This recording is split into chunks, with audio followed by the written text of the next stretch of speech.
Hello everyone, welcome back to my channel The War Diary.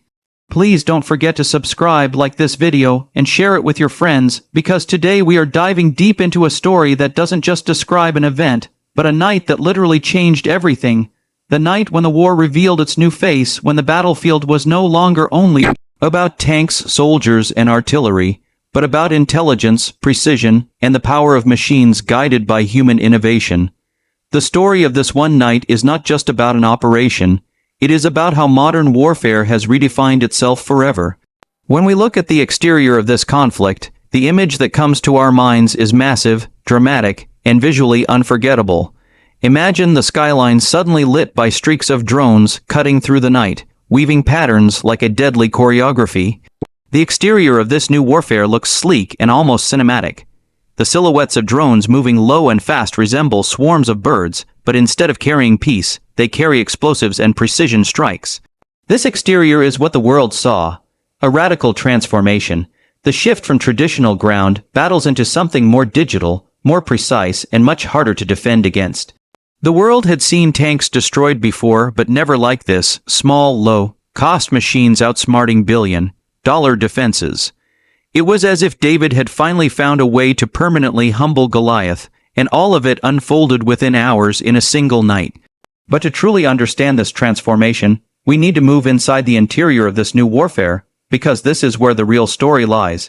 If the exterior was dazzling, the interior was the engine room of intelligence and planning.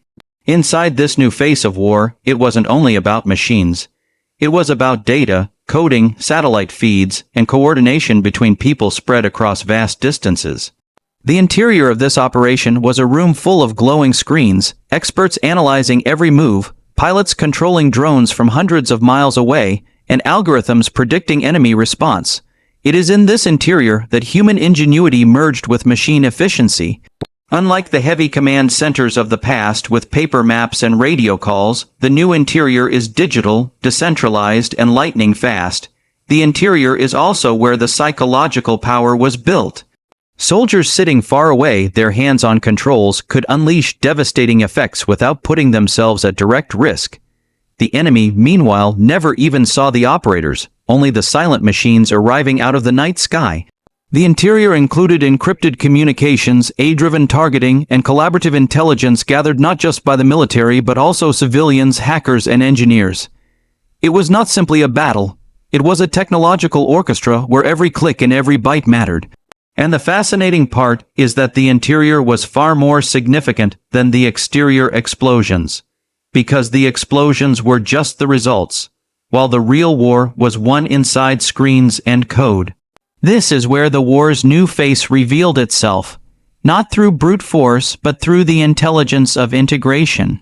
When we shift to performance, this one night proved that performance was not measured in tons of steel or the caliber of shells, but in efficiency, cost-effectiveness, and accuracy.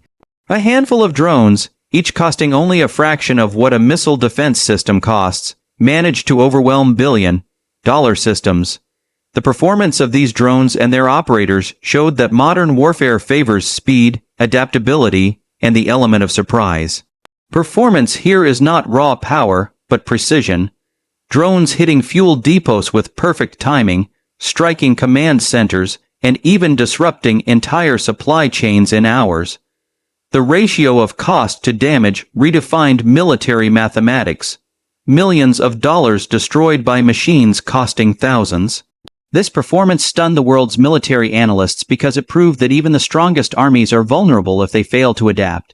The safety features of this new warfare are paradoxical. On one side, they provide safety for the operators. Unlike pilots of traditional fighter jets, drone operators are far from the battlefield, controlling missions from safe distances. This reduces casualties on one side and allows operations that would otherwise be impossible due to risk. But on the other side, this technology removes the physical risk, making it easier for decision makers to choose escalation. When human life is not directly at stake for one side, the temptation to push further grows. Safety in this new war is about removing the immediate danger for your own soldiers, but it also creates moral and ethical questions. Is war becoming too easy when one side is protected by distance and machines? Still, In terms of military strategy, these safety features are revolutionary. They allow armies to conserve human resources while extending their reach deep into enemy territory. The unique selling points of this knight and this transformation are undeniable. First, cost-effectiveness, low-cost machines defeating high-cost defenses. Second, adaptability, drones can be modified quickly, coded for new missions and deployed within hours. Third, psychological impact, the constant fear that the enemy feels knowing the next strike could come silently and unexpectedly from the night sky. Fourth, scalability, drones can be used in small swarms or massive waves, making defense nearly impossible. And finally, the democratization of warfare. Suddenly smaller nations or groups can challenge larger powers, not with tanks or nuclear weapons, but with intelligent, cheap, and accessible technology. This unique selling point completely shifts global military balance, giving more power to innovation than to sheer size. When it comes to price, this war has shown us numbers that are shocking. A drone costing as little as a few $100s can take out a tank worth millions. A swarm costing thousands can humiliate an air defense system worth billions. The price-to-power ratio is unlike anything seen before in military history.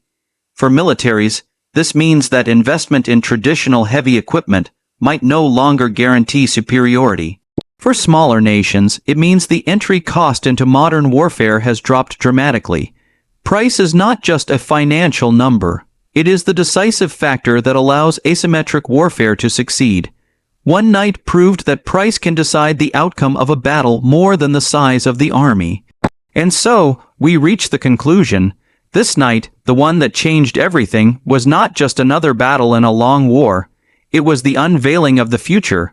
It showed the world that the face of war has permanently changed. The old images of tanks rolling, artillery thundering, and infantry charging are still there, but they are no longer the ultimate symbols of power. Now, small, smart, and cheap machines hold more influence than entire divisions. The conclusion is clear. Technology is not just supporting war, it is war. The night revealed that survival, victory, and dominance in the future will not depend on who has the biggest army, but on who has the smartest strategy, the sharpest technology, and the courage to innovate. This is why that one night changed everything. It was the moment the world stepped into the era of intelligent warfare, and there is no turning back.